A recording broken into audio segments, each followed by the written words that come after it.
దానియేలు గ్రంథము మూడవ అధ్యాయము దానియేలు గ్రంథము 3వ అధ్యాయము 16 నుంచి 18 వరకు చదువుకుందాం. షద్రక్ మేషక్ అబేద్నెగోయు రాజుతో ఇలాగ చెప్పిరి, నెబుకద్నెజరు, ఇందును గూర్చి నీకు ప్రత్యుత్తరం మీయవలనన్న చింత మాకు లేదు. మేము సేవించుచున్న దేవుడు మండుచున్న వేడిమి గల ఈ అగ్నిగుండంలో నుండి మమ్మల్ని తప్పించి రక్షించుటకు సమర్థుడు. మరియు నీ వశమున పడకుండా ఆయన మమ్మను రక్షించును. ఒక్కవేళ ఆయన రక్షింపకపోయినను, రాజా, నీ దేవతలను మేము పూజింపమనియు నీవు నిలవబెట్టించిన బంగారు ప్రతిమకు నమస్కరింపమని తెలుసుకొనము. దేవుని నామానికి స్తోత్రం కలుగును గాక. ఈ వాక్య భాగాన్ని మనకు బాగా పరిచయమైన వాక్యమే. మరొకసారి మనం విందాం. ఈ బబులోన్ దేశంలో భయంకరమైన విగ్రహారాధన జరుగుతున్న దేశం, భయంకరమైన విగ్రహారాధకులు ఉన్నటువంటి దేశం. అయితే అక్కడ ఉన్నటువంటి క్రైస్తవ బిడ్డలకు, లేదంటే క్రీస్తు నామం పెట్టిన బిడ్డలకు ఒక పరీక్ష వచ్చింది. ఆ దేశమంతా కూడా మరి విగ్రహారాధన చేస్తూ ఉన్నప్పుడు ఈ దేవుని పిల్లలు ఈ ముగ్గురు మాత్రము ఆ యొక్క అన్య దేవతలను, విగ్రహారాధనను మరి వాటి వైపు చూడకుండా ఉన్నటువంటి వారు. వారిని బట్టి ఆ దేశంలో ఒక శాసనము చేయబడింది. ఏం చేయబడింది అని అంటే, ఎవరైతే ఈ ప్రతిమకు మొక్కరో వారిని అగ్నిగుండంలో వేయబడతారు అని. మరి ఆ శాసనము రాయబడింది, అది ప్రకటించబడింది. ఆ బబులోను దేశమంతా కూడా ఆ అగ్నిగుండానికి భయపడి, ఒకవేళ దేవుని పిల్లలు ఇంకా కొంతమంది మారు మనసు లేని వారు ఉండి కూడా వారు కూడా ఆ ప్రతిమకు మ్రొక్కింటారు. అయితే షడ్రక్ మేషక్ అబేద్నెగో అన్నవారు దేవుని చేత ఏర్పరచబడిన వారు, దేవుని చేత ఎన్నికైన వారు, దేవుని ఆత్మ చేత నింపబడిన వారు. వారు ఎంతో ప్రార్థన పరులు. అయితే వారు ఏమీ చేయలేదు, కానీ వారు ప్రార్థన చేసుకుంటున్నందుకు వారికి ఒక సమస్య వచ్చి పడింది. కారణం ఏంటి అంటే, వాళ్ళు లోకంలో ఎవరిని మోసం చేయలేదు, ఎవరి సొమ్ముని ఆశించలేదు, లేదంటే అధికారాన్ని కోరుకోలేదు. కేవలము దేవుని పిల్లలు ప్రార్థన చేసేవారు. కాబట్టి వారి కొరకు ఒక శాసనము తయారు చేయబడి ప్రకటించబడిన తర్వాత ఆ బబులోన్ దేశంలో ఉండే వారందరూ కూడా రాజాజ్ఞకు భయపడి, ఆ మధ్యలో మన భారతదేశంలో కూడా మన ప్రధాని మరి ఒక నినాదం తీసుకొచ్చాడు. ప్రతి ఒక్కరు కూడా అయోధ్యలో నిర్మించబడిన మందిరం ప్రతిష్ఠ చేస్తున్నప్పుడు భారతదేశంలో ఉండే ప్రతి గ్రామం అంతా కూడా ఆ దినాల్లో జై శ్రీరామ్ అనాలని, అక్కడ కూడా పూజలు చేయాలని. కానీ ఎవరు చేసినారో చేయలేదో మనకైతే తెలియదు, కానీ దేవుని పిల్లలు మాత్రం దాని వైపు చూడలేదు, ఆ మాట అనలేదు కూడా. కానీ ఆ యొక్క రాజాజ్ఞను ధిక్కరించినందుకు గాను మరలా వారికి తెలియబడింది, రాజా, దేశంలోని ప్రజలందరూ మ్రొక్కారు, కానీ ఆ ముగ్గురు మాత్రము మ్రొక్కలేదు అన్నప్పుడు రాజా కోపము ఏడంతలైందంట. ఏడంతల కోపం మరి మండిందంట. మండి ఆ కోపము ఏడంతల అగ్నిగుండంగా మారిందంట. కారణం ఏంటంటే, దేవుని పిల్లలను ఎలాగైనా సరే మరి మస్ట్ పెట్టించాలని, లేకుంటే నాశనం చేయాలని ఒక దురాలోచన కలిగిన నాయకులకు, అధికారులకు కోపం వస్తుంది. అయినా దేవుని పిల్లలు, అందుకే యేసు స్వామి అన్నట్లు, నా శాంతిని మీకు అనుగ్రహించున్నాను. కాబట్టి దేవుని పిల్లలు శాంత స్వరూపులు. ఎన్ని శ్రమలైనా, ఎన్ని బాధలైనా, ఎన్ని హింసలైనా, ఎన్ని ఉపద్రవములైనా వారు సహిస్తారు. చాలా మటుకు దేవుని పిల్లలు ఉద్యోగాలు చేసే కాడ చాలా సమస్యలు ఎదుర్కొంటుంటారు.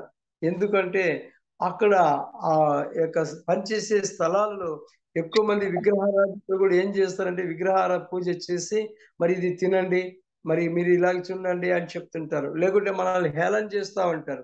ఏది ఏమైనా దేవుని పిల్లలు శాంతితో వాటిని జయిస్తారు. దేవుని నామానికి మహిమ తెస్తున్నారు కాబట్టి దేవుడు ఆ ఉద్యోగాలలో వారిని అంచెలంచెలుగా ఆశీర్వదిస్తున్నాడు. ఈ షడ్రక్ మేషక్ అబేద్నెగోలు వారిని దేవుని రాజసన్నిధికి తీసుకొచ్చినప్పుడు, ఏమయ్యా మీరు మొక్కరా అంటే, మేము వారు పేరు పెట్టి పిలిచారు ఒక రాజుని. ఎంత అద్భుతమో! మళ్ళీ ఒక గేర్లో ఉండే సర్పంచ్‌నో, నాయకుడినో, ఒక సేవకుడినో పేరు పెట్టి పిలాలంటే నామోషి పడతాం. కానీ దైవజనులు, దేవుని చేత అభిషేకించబడిన షడ్రక్, మేషక్, అబేద్నెగోను వారు రాజ సన్నిధికి వచ్చినప్పుడు రాజా అనలేదు, నమస్కారం చేయలేదు. కానీ నెబుకద్నెజరు, రాజా నీవు నిలువబెట్టిన ఈ ప్రతిమకు సాగిలపడమని చెప్పి కరాఖండితంగా బహుధైర్యంతో చెప్పారు. భయం లేకుండా చెప్పారు. ఈ ప్రాతకాలం మనం కూడా దేని విషయంలో కూడా భయపడుకోకుండా రాజాజ్ఞను ధిక్కరించిన షడ్రక్, మేషక్, అబేద్నెగోలే బహుధైర్యముతో ప్రతి సమస్యను ఎదుర్కొని ప్రభు సాక్షులంగా ఏ స్థలమందైనా నిలబడవలసిన వారమై ఉంటున్నాం. అయితే రాజుకు పేరు పెట్టి పిలిచింది ఒక కోపము, ఆ విగ్రహానికి మొక్కుకున్నట్లున్నది మరొక కోపము, మరి ఆ మాటకు ఆయన మాటను ధిక్కరించింది మరొక కోపము. మరి ఈ కోపాలన్నీ కలిపి అగ్ని ఏడంతలైపోయింది. అగ్ని ఏడంతలుగా మారింది. అయితే మనం కూడా ఒక్కొక్కసారి కోపం వస్తే ఏది దొరికితే దాంట్లో కొట్టేస్తుంటాం. కానీ దేవుని ఆ యొక్క షడ్రక్, మేషక్, అబేద్నెగోలకు కోపం, వారిని బట్టి రాజు కోపం వచ్చి అగ్ని ఏడంతలుగా మారింది. అగ్ని ఏడంతలుగా మారి అక్కడున్న బలవంతులు పిలిచి, "ఏయ్! వీళ్ళు ముగ్గురిని తీసుకొని వెళ్ళి అగ్నిగుండంలో వేయండి" అంటే, ఆ అగ్నిగుండానికి వేయడానికి తీసుకొని వెళ్తున్న ఆ యొక్క బలవంతులు కూడా అక్కడే మాడి మసైపోయారంట. కానీ దేవుని పిల్లలకి ఏమీ కూడా కాలేదు. వారు అగ్నిగుండంలోనికి వెళ్తా ఉన్నారు లోపలికి. వారు ముగ్గురు అగ్నిగుండంలో అడుగు పెట్టే లోపల పరిశుద్ధాత్మ దేవుడు వారి మధ్యలోనికి వచ్చి వారితో కలిసి, గొప్ప దేవుడు, రక్షకుడు, ప్రభువు తన పిల్లల పక్షంగా న్యాయం చేస్తాడు. కాబట్టి ఆ అగ్నిగుండంలోనికి వారు వెళుతూ ఉన్నప్పుడు వారితో పాటు ప్రభువు కూడా వారి దగ్గర ఉన్నాడు. కాబట్టి దేవుడు మన పక్షమునుండగా మనకు విరోధి ఎవడు? కాబట్టి ప్రాతకాల సమయంలో దేవుడు మనతో ఉంటే ఎలాంటి శోధననైనను, ఎలాంటి రోగమునైనను, ఎలాంటి కష్టమైనను, ఎంతటి లేసిన శత్రువులు వచ్చినప్పటికిని వాటిని ప్రేమతో ఎదుర్కోవచ్చు. ఈ షడ్రక్, మేషక్, అబేద్నెగోలు అగ్నిగుండంలోనికి వెళ్ళారు. వెళ్ళిన వెంటనే దేవుని యొక్క ఆత్మ వారి దగ్గరకు వచ్చి అక్కడ ఆ అగ్నిగుండంలో సంచారం చేస్తున్నారంట. పూల తోటలో కదా వాకింగ్ చేసేటట్టు వాళ్ళు చేస్తూ ఉంటే బయట చూస్తున్నటువంటి ఆ రాజుకు మనం వేసింది ముగ్గురు కదా, కనబడుతున్నది నాలుగో వ్యక్తి, అది దేవుని యొక్క మరి ముఖం లాంటి ముఖం కనిపిస్తుంది. నాకు అర్థం కావటం లేదు ఏంటి పరిస్థితి అంటుంటే, వారేమో లోపల అగ్నిగుండంలో హల్లెలూయా స్తుతి మహిమ అనుకుంటూ అలాగే సంచారం చేస్తా ఉన్నారంట. ఎంత ఆశ్చర్యమో! చేస్తూ ఉంటే ఈయనకేమో భయం ఏర్పడింది. ఈయనకేమో ఆందోళన వచ్చింది. "రేయ్! మనం వేసింది ముగ్గురు, నలుగురు కనబడుతున్నారు. వారు ఎట్లా?" అని ఆలోచన చేస్తా ఉన్నప్పుడు బాగా తిరిగారు. వారి తల వెంట్రుక గూడా, వారు వేసుకున్న బట్టలు గూడా, వారి శరీరంలో ఏమాత్రము అగ్ని వాసన అంటకుండగా దేవుడు కాపాడాడు. ఎంత ఆశ్చర్యం! ఈ ఆఖరి దినాల్లో, ఈ చివరి దినాల్లో దేవుని పిల్లలకు భయంకరమైన శోధనలు వస్తాయి. అగ్నిలాంటి శ్రమలొచ్చినా, అగ్నిలాంటి బాధలొచ్చినా, అగ్నిలాంటి నిందలు వచ్చినా, అగ్నిలాంటి శోధనలు వచ్చినా, మరి వాటిని ఎదుర్కొంటూ ప్రభువును స్తుతిస్తూ, మరి ఈ విధంగా ప్రాతకాలమున మనం దేవుని సన్నిధిని కోరుకొని ఆయనను స్తుతిస్తూ, ఆరాధిస్తూ ఉంటే ఈ లోకంలో ఉండే ఏ వాసన కూడా మనల్ని అంటనే అంటదు. కారణం ఏంటంటే దేవుడు మనతో ఉంటాడు. దేవుని సన్నిధి మనతో ఉంటుంది. దేవుని ఆత్మ మనతో ఉంటుంది. కానీ ఈ లోకంలో ఉండేవారు మనల్ని ఏమి కూడా చేయలేరు. ఈ ప్రాతకాలం నిన్నటి దినం అశోక్ కుమార్ గారు ఒక మాట చెప్పారు. 4 రోజులైంది ఎవ్వరు రాలేదు అక్కడికి. మందిరం కడతా ఉన్నారు. మరి దానిపైన పోరాటం జరుగుతా ఉంది. అయితే 4 రోజుల నుంచి కారణం ఏంటంటే ఈ ప్రార్థన దేవుడు విన్నాడు. ఈ ప్రార్థన దేవుడు విని ఆ మందిర ప్రతిష్ఠత కొరకు ఆ ఈర్ష్య, అసూయ పరులను దేవుడు దూరం చేసేసాడు. కాబట్టి అగ్ని లాంటి శ్రమలు వచ్చినా దేవుడు మనకు తోడుగా ఉంటున్నాడు. వెంటనే రాజు రాజు మనసు మారింది, బుద్ధి మారింది, ప్రవర్తన మారింది. ఆ ముగ్గురిని అగ్నిగుండంలో నుంచి బయటికి పిలిపించాడు. షడ్రక్, మేషక్, అబేద్నెగోలు వాళ్ళారా, మీరు బయటికి రండి అన్నప్పుడు అలాగే వాళ్ళు బయటికి వస్తా ఉన్నారు. ఆ అగ్నిగుండం గేట్ దాటి బయటకు వస్తా ఉంటే ముగ్గురు బయటకు వచ్చారు. నాలుగో వ్యక్తి అక్కడ వాళ్ళ దగ్గర లేరు. కాబట్టి ఏ రాజు అయితే శాసనం చేసి విగ్రహానికి మొక్కాలని చేశాడో ఆ రాజే ఆ రాజే మనం చూస్తున్నాం. 28వ వచనంలో నెబుకద్నెజరు షడ్రక్, మేషక్, అబేద్నెగో వీరి దేవుడే పూజార్హుడు. ఆయన తన దూతలను తను ఆశ్రయించిన దాసులను రక్షించెను రక్షించెను. కాబట్టి వీరి దేవుడే పూజార్హుడు. ఈ లోకంలో ఇంక ఎవరు కూడా లేరు. లోకంలో ఉన్న 33.5 కోట్ల దేవుళ్ళు, దేవతలు, బాబాలు అనబడిన వారు ఎవ్వరు కూడా పూజకు అర్హులు కాదు.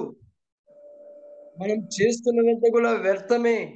మనం ప్రయాస పడుతున్నదంతా కూడా వ్యర్థమే అని చెప్పి ఆ రాజు తన హృదయములో నుంచి ఒక మంచి సందేశాన్ని ఆ బబులోను దేశంలో ఉండే ప్రజలకు, నాయకులకు, అధికారులకు ఆర్డర్ వేసాడు. ఆయన దేవుడే పూజార్హుడు. కాబట్టి తనను ఆశ్రయించిన వారు దాసులను రక్షించెను. ఎంత మంచి మాట.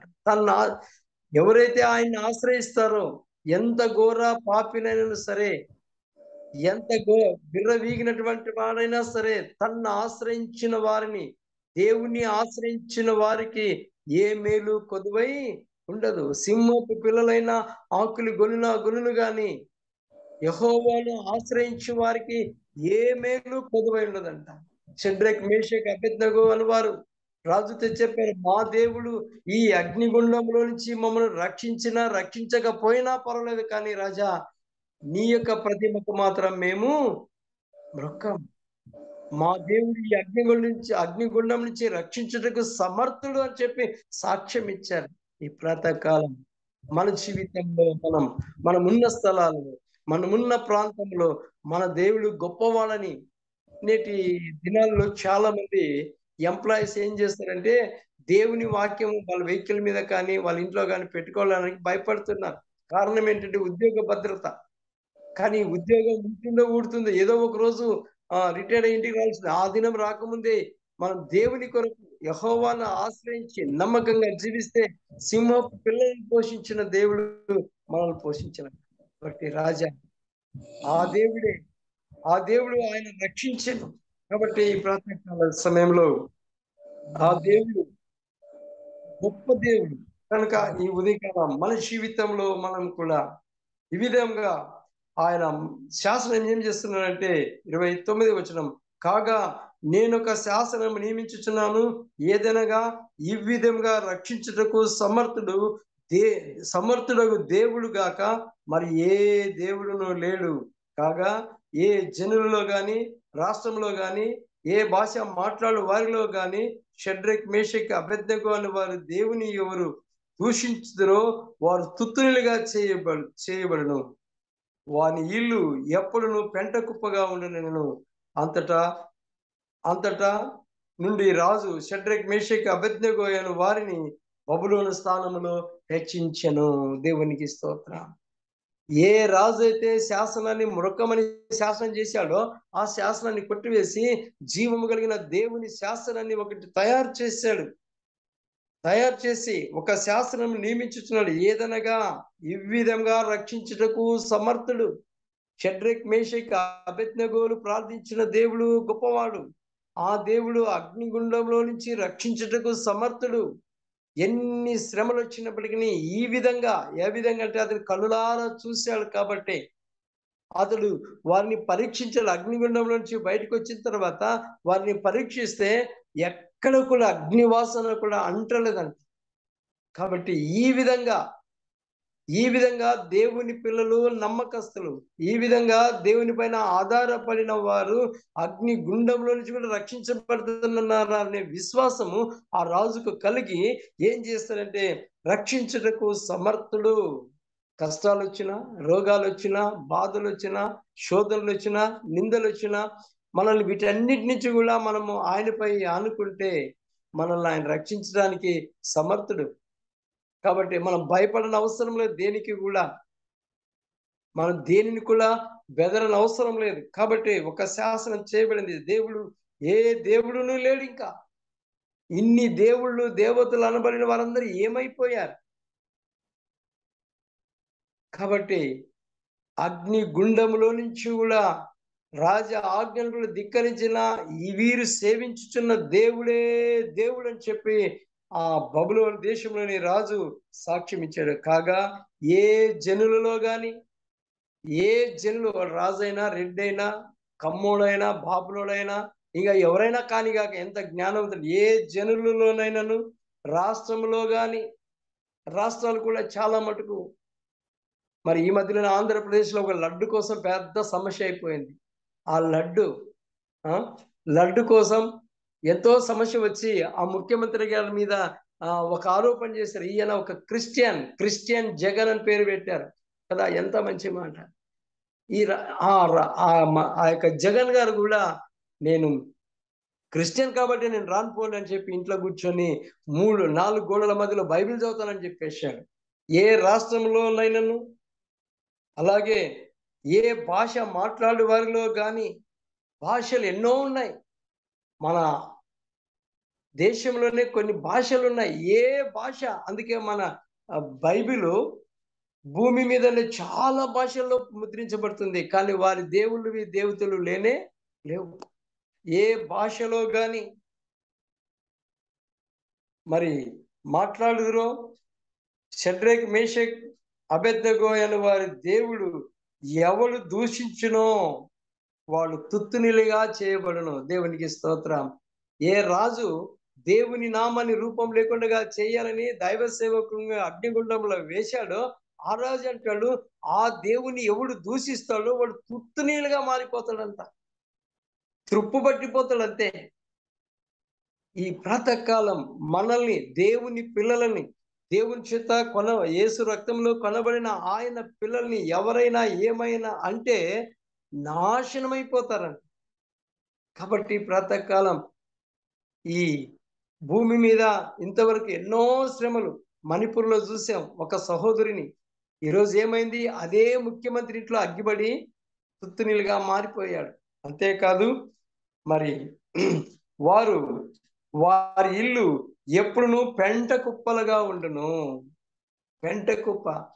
దేవుని పిల్లలను, దేవుని సేవకులను, దేవుని గ్రంథాలను ఎవడైతే నాశనం చేయాలని కంకణం కట్టుకొని వస్తాడో వాని ఇల్లు అంట. మరి రాష్ట్రాలు కాదు, జనాలు కాదు, భాషల్లో ఉన్నవారు కాదు, కానీ ప్రత్యేకంగా ఒక వ్యక్తిని గురించి కూడా వాని ఇల్లు. ఎవడైతే దేవుని పనికి వ్యతిరేకంగా పని చేస్తాడో వాని ఇల్లు పాడై పెంట కుప్పగా అంట. పెంట.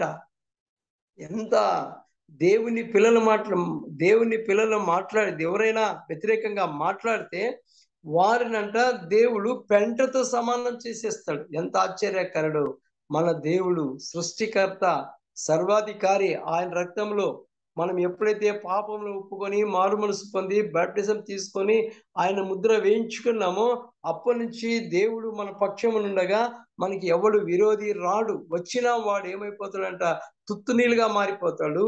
వాని ఇల్లు పెంట కుప్పగా మారిపోతుందంట.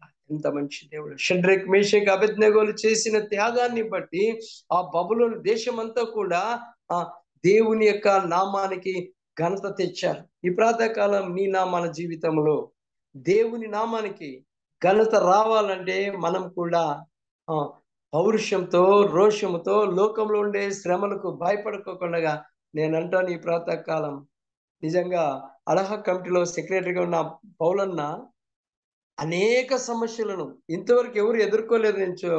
నేను కూడా విన్నాను, చూశాను. మరి పోయిన ఆస్తులు తిరిగి తీసుకురావటము సమస్య.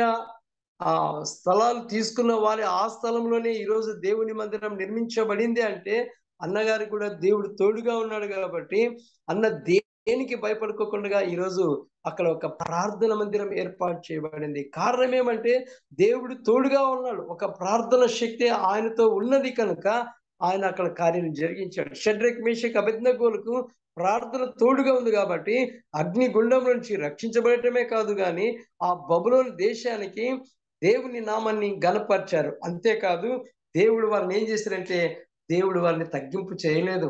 షడ్రక్ మేషక్ అబేద్నెగోలని బబులోను దేశంలోనే ఏం చేశాడంటే బబులోను స్థానములో హెచ్చించెను. ఎంత మంచి మాట! ఈ ఉదయకాలం మనం దేవుని విషయంలో ఎంత తగ్గించుకుంటామో అంతగా హెచ్చించబడతాం. ఆ బబులోను దేశంలోనే దేవుని పిల్లలు అధికారులుగా మారిపోయారు. బబులోను దేశాన్ని శాసించే వారిగా మారిపోయారు. కారణం ఏంటంటే ఫస్ట్ శ్రమ పడుట. శ్రమ లేని ఫలితంబు నీకీయగా వలదంచు వెనుదీసి విడిపోదువా. ఇది కోతకు సమయం, పనివారి తరుణం, ప్రార్థన చేయుదమా. ఇది కోతకు సమయం కాబట్టి మనం శ్రమ లేకుండా ఫలితం రావాలంటే కష్టం.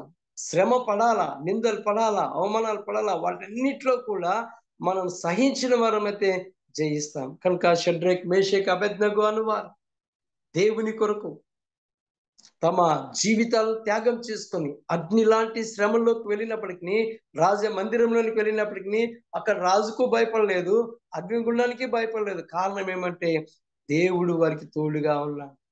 దేవుడు తోడుగా ఉన్న దాన్ని బట్టే ఆ దేశంలోనే దేవుని నామానికి ఘనత తెచ్చారు. అందుకే నన్ను గణపరచు వారిని నేను గణపరుస్తానంటే షడ్రక్ మేషక్ అబేద్నెగోలు బబులోను దేశంలో దేవుణ్ణి గణపరిచారు.